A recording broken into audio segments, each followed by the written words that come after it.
So everybody's getting used to living on board, and we're kind of settling into the boat, getting used to our daily, I guess you would call them, routines, and kind of how the intricacies of everyday life goes. And we're also having a lot of fun while slowly trying to work. I thought I'd give a little bit of background. I know backgrounds are kind of boring, but it's good to know where somebody comes from, you know, so. It's always hard to start this one. About 3 years ago, Scott, my husband, was diagnosed with terminal cancer. It's called mantle cell lymphoma. It's one of those rare ones. Figures he'd get that, right? We spent the next year after his diagnosis basically living at the hospital.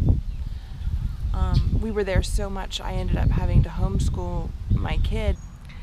So instead of just sitting around the house and waiting for whatever, we decided to make the most of everything, of life, of family. You know, we really wanted to have a closeness, to be together.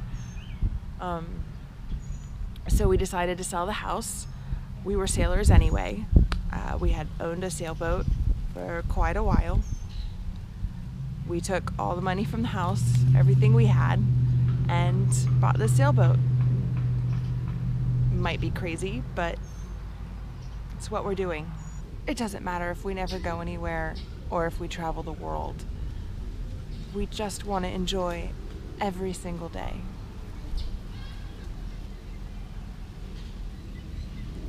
Every day. Okay. Also, because of everything, he's not super physically capable. So I'm helping with a lot of this stuff, but he knows how to do a lot of things. He was an electrician. He totally gets the electrical and the data on the boat, and he understands the fiberglass and the plumbing repairs and all the systems to a boat he gets. So I'm here to be the muscle, and he's just telling me what to do. I can do some things. I do know how to sail, but for the most part. But we're here for each other. And that's how we're gonna make it work. But isn't that any marriage, right? I thought I was doing abnormally well to get all of my worldly possessions into one duffel bag. Pretty good, right? But now I have to put all of those possessions into this drawer. I don't know how I'm gonna fit them all. Almost. I almost made it all in. Update. I did it. It might bust, and I don't know if I can get anything out of it, but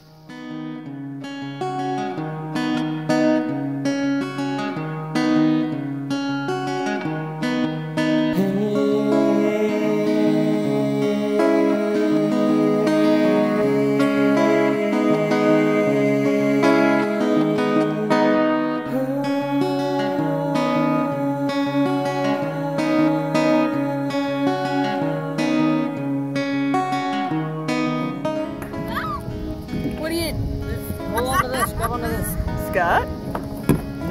What are you doing? Nothing. Are you parasiting onto our boat? No. I would never. Scott!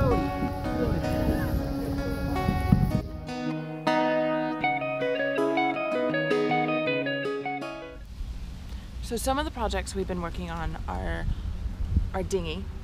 When we bought the boat, I don't know if you saw in the last video when we kind of walked up to our boat, on the right there was this looked like dare-like vessel.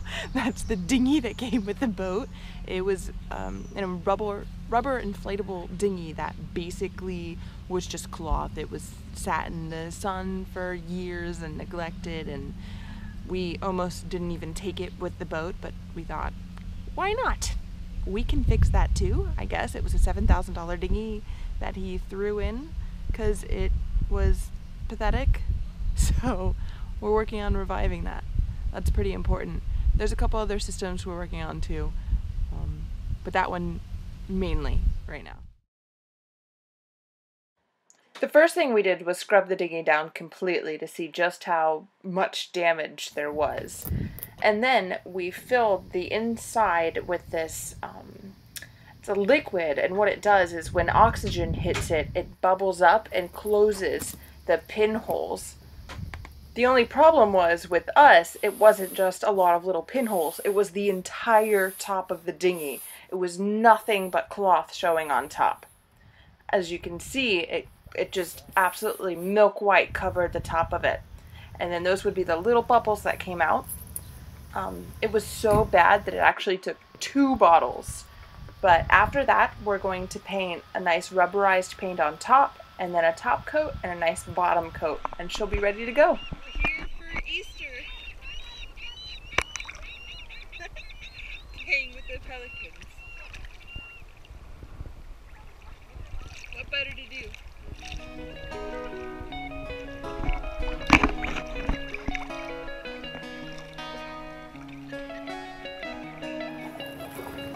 Cape Coral is such a cool place. These are literally their streets. There are little canals dug behind all of the houses here to where there's full neighborhoods and streets.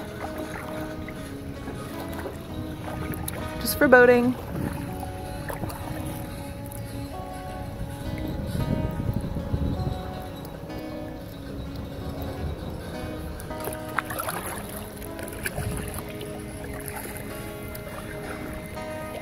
What a cool concept.